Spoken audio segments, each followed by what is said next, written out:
Hello everyone. आज हम अपना फोर्थ चैप्टर स्टार्ट करेंगे, एनालिटिकल केमिस्ट्री। तो चलो बच्चों स्टार्ट करते हैं इसको। Determination of a chemical component. If a sample is given to you, अगर आपको कोई सैंपल गिवन है और आप डिटर्मिनेशन कर रहे हो उसके केमिकल कंपोनेंट का, determination of chemical component is known as analysis. So what is analysis, children? Analysis is a determination of a chemical component of a sample is called analysis. अब analysis can be classified in two ways. दो तरह की हो सकती है analysis. Number one, quantitative analysis और number two, qualitative analysis. In qualitative analysis हम क्या करेंगे? Identification of unknown substance. Means to say, अगर आपको एक सैंपल दिया है जो एक सॉल्ट है, उस सॉल्ट में आपको पता है दो कंपोनेंट होते हैं, एक पॉजिटिव जिसको हम कैटायन बोलते हैं और एक नेगेटिव जिसको हम एनायन बोलते हैं। तो ये पहचान करना कि कौन सा कैटायन है और कौन सा एनायन प्रेजेंट है, this is known as the qualitative analysis. Identification करना उनके कंपोनेंट्स की। और दूसरा है क्वालिटेटिव एनालिसिस, मतलब कंपोजिशन डिटरमाइन करना कि कितना कितना प्रेजेंट है। तो this is you are going to do in higher classes. अपने सिलेबस में है qualitative analysis, identification of unknown substance, और उसमें से भी सिर्फ पॉजिटिव रेडिकल के लिए, उसमें से भी सिर्फ कैटायन के आइडेंटिफिकेशन के लिए है। अब हम क्या करेंगे, how to identify the known substance. बच्चों we will take help of a reagent. So what do you mean by a reagent? Reagent is a substance which react with the reactant. जो reactant या salt sample के साथ react करेगा उसको reagent बोलेंगे। Reagent बहुत सारे हो सकते हैं, बट इन योर सिलेबस सिर्फ NaOH और NH4OH आर गिवन। एक स्ट्रॉन्ग रिएजेंट है NaOH और एक वीक रिएजेंट है NH4OH। तो आपको बहुत सारे सैंपल ऑफ सॉल्ट्स दिए जाएंगे और उन सैंपल ऑफ सॉल्ट में इन रिएजेंट का यूज करके आपको बताना है कौन सा पॉजिटिव रेडिकल वहां पे प्रेजेंट है। एक बार आप NaOH का यूज करोगे और सेम सॉल्ट के लिए आप NH4OH का यूज करोगे। तो बच्चों ध्यान से देखो, जान लो बच्चों, किसी भी सॉल्ट का कलर उसके पॉजिटिव आयन की वजह से होता है, मतलब कैटायन की वजह से होता है। अगर किसी भी सॉल्ट में अगर calcium Ca2 positive ion present होगा तो वो कलरलेस होगा। किसी जिसमें Fe2 पॉजिटिव आयन प्रेजेंट होगा वो पेल ग्रीन कलर का होगा। और बच्चों जिसमें Fe3 पॉजिटिव कैटायन प्रेजेंट होगा वो येलो कलर का सॉल्ट होगा। जिसमें कॉपर 2 पॉजिटिव प्रेजेंट होगा वो ब्लू सॉल्ट होगा। जिसमें जिंक 2 पॉजिटिव या लेड 2 पॉजिटिव या NH4 positive ammonium ion present होगा, वो सारे के सारे सॉल्ट कैसे होंगे बच्चों? कलरलेस होगा। तो ये तो हुआ सॉल्ट के कलर की बात।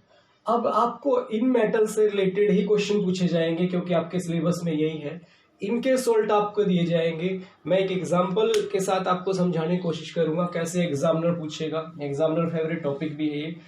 कैल्शियम नाइट्रेट हम ले लेते हैं, पहली मेटल हम लेंगे कि हमने सॉल्ट लिया कैल्शियम नाइट्रेट। पहली बात तो बच्चों ध्यान रखना है, यहाँ पे आपको सोल्यूबल सॉल्ट ही लेना है, अपने आप लेना पड़े तो। ये जब एक सोल्यूबल सॉल्ट है, अगर हम रिएक्ट करवाएं किसके साथ? NaOH के साथ, क्योंकि हमारे पास दो रिएजेंट है बच्चों, NaOH NH4OH।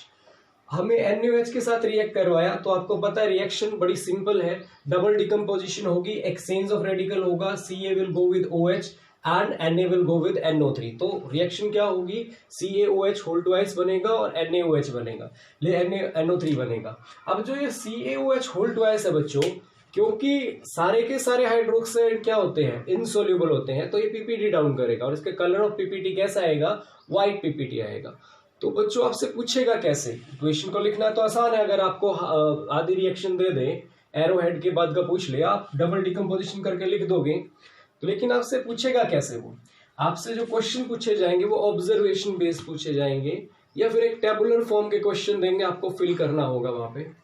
तो जनरली आपसे पूछा जाएगा व्हेन जो कैल्शियम नाइट्रेट जब रिएक्ट करता है NaOH के साथ क्या ऑब्जर्वेशन है, तो आप लिख सकते हो इट फॉर्म व्हाइट पीपीटी।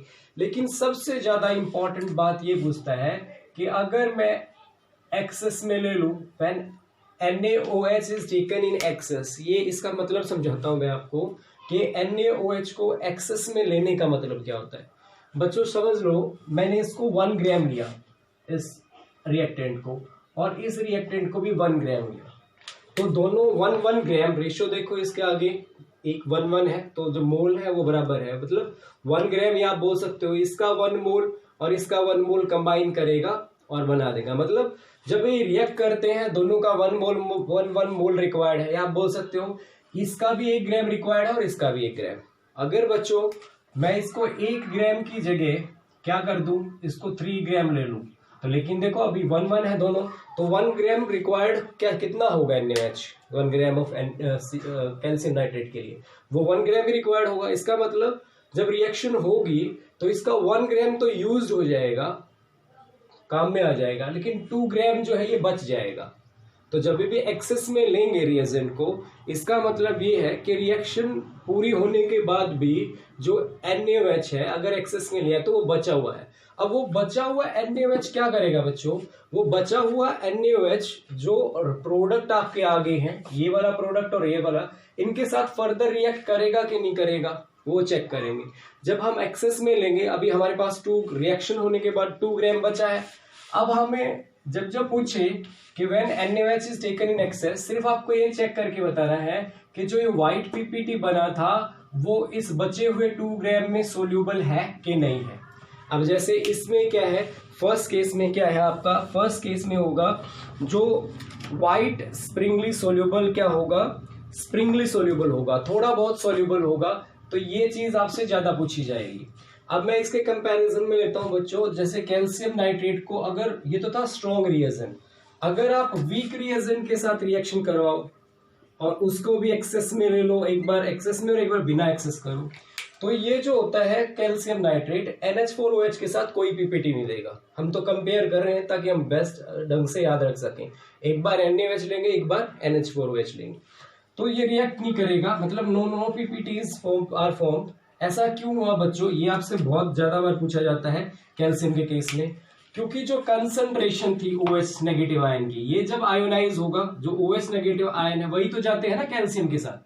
अब यहाँ पे वो इतने कम थे मात्रा में, कंसंट्रेशन में, कि वो उसके कैल्शियम हाइड्रोक्साइड के PPT फॉर्म नहीं कर सकते। तो आपसे कॉमनली यही क्वेश्चन पूछा जाता है कि why no PPT are formed when calcium nitrate react with the ammonium hydroxide। तो आंसर करोगे बेटा, concentration of OH negative ion formed by the ionization of NH4OH is so low it cannot precipitate the hydroxide of calcium। कि जो ionisation होने से जो OH negative ion का जो कंसंट्रेशन था, मात्रा था, वो इतनी कम थी कि वो PPT बना ही नहीं सकती, इसीलिए कैल्शियम नाइट्रेट जो NH4OH के साथ क्या है, ऑब्जर्वेशन नहीं देगा, कोई PPT नहीं देगा। तो इस तरह से आपसे क्वेश्चन पूछे जाएंगे, मेनली एक्सेस ऑफ रिएजेंट के केस में जो पूछा जाएगा ना, एक्सेस में वो जो बने हुए PPT सॉल्युबल है या नहीं है, this is the most important part of this topic. Next जो एग्जांपल है बच्चों वो मैंने जिंक का लिया है। I have taken the 5th cation, this is zinc. अगर हम जिंक सल्फेट ले, zinc sulphate when acted upon bye reagent NaOH, तो क्या होगा बच्चों, वही डबल डिकम्पोजिशन होगी। Zinc will go with the OH, zinc hydroxide plus Na2SO4। यहाँ पे जो जिंक हाइड्रोक्साइड बना है, एक बात याद रखने की बच्चों, अगर सॉल्ट कलरलेस है तो जो PPT है वो कैसे बनेंगे, वो व्हाइट PPT बनेंगे बच्चों। कैसे PPT बनेंगे बच्चों, व्हाइट PPT बनेंगे। और जेलाटिनियस का मतलब होता है चमक वाले। वहां पे जैसे कैल्शियम के हाइड्रोक्साइड के बने थे वो भी व्हाइट थे, और इस व्हाइट में और उस व्हाइट में फर्क ये है, वो ये जेलाटिनियस व्हाइट है, चमक वाला व्हाइट है। अब बच्चों क्वेश्चन आपसे फिर वही पूछेगा कि अगर एक्सेस में हो, अगर NaOH taken is in excess, तो तब क्या होगा। तब आपको सिर्फ ये बताना है कि ये व्हाइट PPT जो जेलाटिनियस बने हैं, तो अगर वो एक्सेस में था तो ये सोल्यूबल होंगे कि नहीं होंगे। तो यहाँ पे आपको लिखना पड़ेगा white PPT, white gelatinous PPT of zinc hydroxide are soluble in excess of NaOH। Same यहाँ पे होगा बच्चों कि white gelatinous PPT of zinc hydroxide are soluble in excess of NH4OH। एक अलग से कॉलम दिया होगा आपको टेबुलर फॉर्म में, तो वहां पे आपको ये बात लिखनी होगी। तो जब भी एक्सेस की बात हो तो ये बच जाता है। जैसे यहाँ पे 1 mole combine with the 2 mole of NaOH, लेकिन बहुत ज्यादा मोल ले लिए, यहाँ पे 2 मोल मान लो 6 मोल ले लिए, 6 मोल ले लिए, 2 मोल तो यूज अप हो गया, जो 4 मोल बचा हुआ है वो इस हाइड्रोक्साइड, क्योंकि वो तो कंज्यूम हो गया, अभी प्रोडक्ट बचा है, प्रोडक्ट बना है और ये रिएक्टेंट बचा है, तो ये क्या करेगा, ये इसको घोलेगा कि नहीं घोलेगा, सोल्यूबल है कि नहीं है, वो आपको ऑब्जर्वेशन बतानी होगी। ये सबसे इंपॉर्टेंट पॉइंट होता है बच्चों। जब जब ये सोल्यूबल होगा बच्चों, एक सेकेंडरी रिएक्शन आएगी।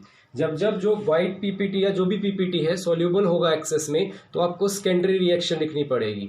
उस सेकेंडरी रिएक्शन ऐसे लिखनी होगी बच्चों, जैसे जिंक हाइड्रोक्साइड बना था white PPT, soluble in excess of NaOH, तो होगा क्या बच्चों, जब ये दोनों रिएक्ट करेंगे, आप ऐसे कंसीडर कर सकते हो, ये एक बेस है, ये लेस बेसिक है, तो इसको क्या मान लिया बच्चों, 1 मिनट के लिए एसिड मान लिया, acid plus base goes to salt plus water, और सॉल्ट के अंदर आप ध्यान दोगे, क्योंकि यहाँ पे भी मेटल आई है और यहाँ पे भी मेटल आई है, अगर एक सॉल्ट बनेगा एसिड और बेस मान के, तो ये जिंकेट आयन जो कॉम्प्लेक्स आयन है वो फॉर्म हो जाएंगे बच्चों, और सोडियम जिंकेट प्लस वाटर, और यहाँ पे जिंक हाइड्रोक्साइड प्लस NH4OH, ऐसे ही यहाँ पे भी कॉम्प्लेक्स आयन और वाटर। ये चीज आपको प्रैक्टिस करनी होगी बच्चों इक्वेशन में लिख के।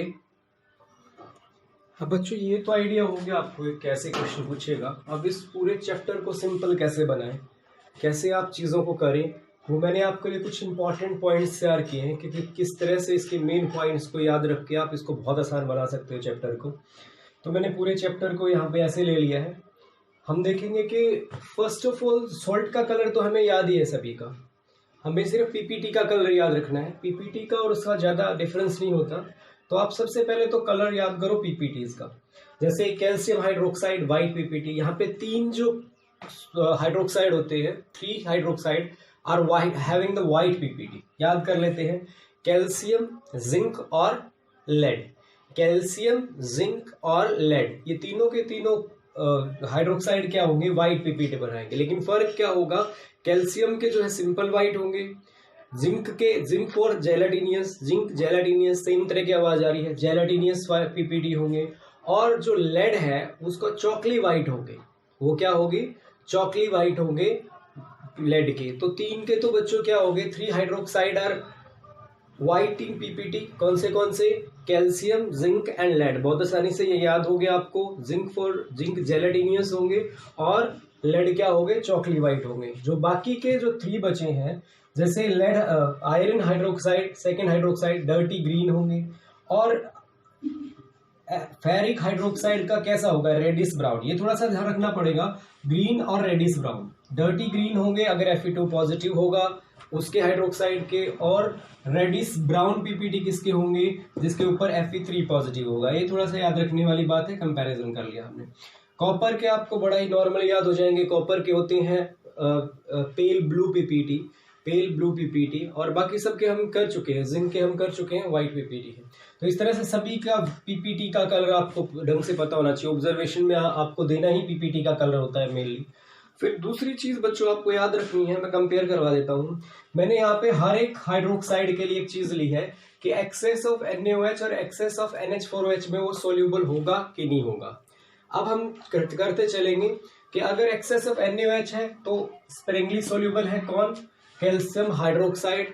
आपको लिखना प्रॉपर ढंग से होगा, आपको लिखना होगा white PPT of calcium hydroxide Sprüngli soluble. मेरे पास स्पेस है तो मैंने कम लिखा है, और सिंप्लिसिटी के लिए मैंने ऐसा लिखा है। लेकिन जब ये NaOH के साथ रिएक्ट कर रहा था तो मैंने एग्जांपल लिया, पीपीटी बनाता ही नहीं। आगे जितने भी आगे बच्चों थोड़ा सा ध्यान रखना है, सब इनसोल्यूबल है।